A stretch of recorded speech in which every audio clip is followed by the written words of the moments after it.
Central Nigeria has a problem with cows. Millions of people rely on them for their livelihood, especially a semi-nomadic ethnic minority called the Fulani. But when the cows are out grazing, they often stomp through farms, spurring fights that quickly escalate. Entire villages are decimated in the crossfire between farmers and herders.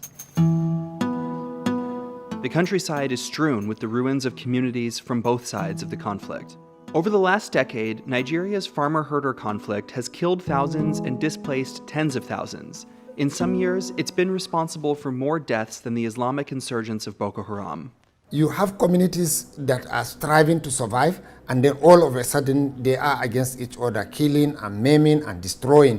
Livelihoods get gone, children get killed, houses get burned, crops are not cultivated, people run away, people become refugees in their country. Livestock producers whose history are tied to the herds that they have, they lose the herds, they lose their history and everything. The problem could only get worse as traditional cattle areas in the far north continue to dry up due to climate change. Climate change plays a very, very important and critical role in the life of pastoralists.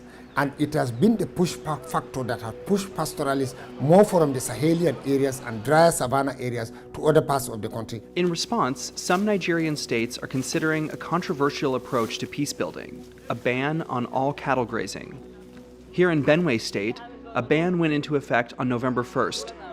Now, cattle must be kept in fenced-off ranches, or herders can face massive fines, jail time, and the confiscation of their herds. Technically, the cows you see here are criminals. But the government has not opened any of the public ranches it promised, leaving herders in limbo. Creative solutions are needed to move cows from place to place. Local Fulani leaders say the ban is discriminatory, impossible to comply with, and could leave thousands of people destitute.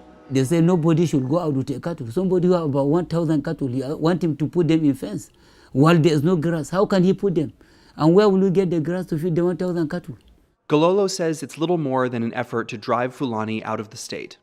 Their professional has been denied, their legal right has been denied from them. But there is no a deal that said you, as a citizen, you should just go away. Benue's main cattle market illustrates the difficulty of the transition from grazing to confinement. The day the ban took effect, thousands of cows were suddenly trapped inside with no food or water. Because of the law, our cows have not gone out today. As a result of that, some of the cows started dying. Some of them cannot walk.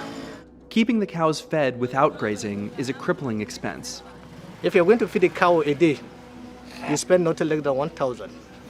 Unless you have 20 cows, you're spending 20,000 a day. And sometimes you stay up to 2-3 weeks without you selling a single cow. That means all of us are dead.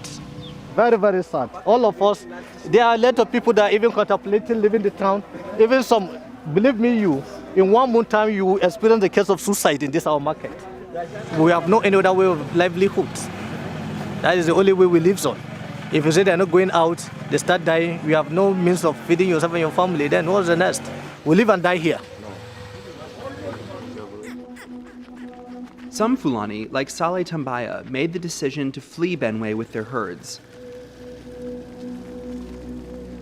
When his family crossed this river, 2 of his sons drowned, along with dozens of cattle. Still, hundreds of his neighbors followed the same dangerous route. Now they're living as squatters, in temporary shelters, constantly on edge about the risk of conflict with local farmers.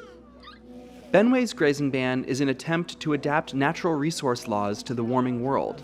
But Tambaya's experience shows how that change can come with unintended humanitarian consequences. So what we are having at the moment is a chaotic rural landscape.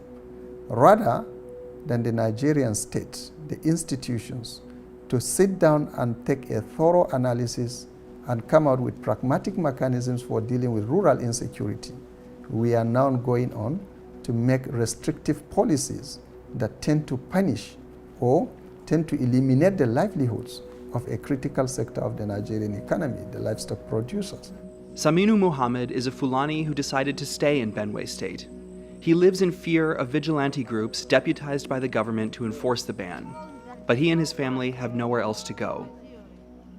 There's no choice but to take his chances in the place he's always called home.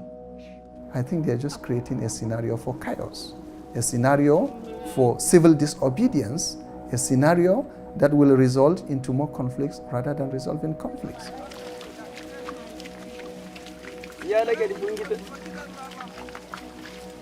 Này.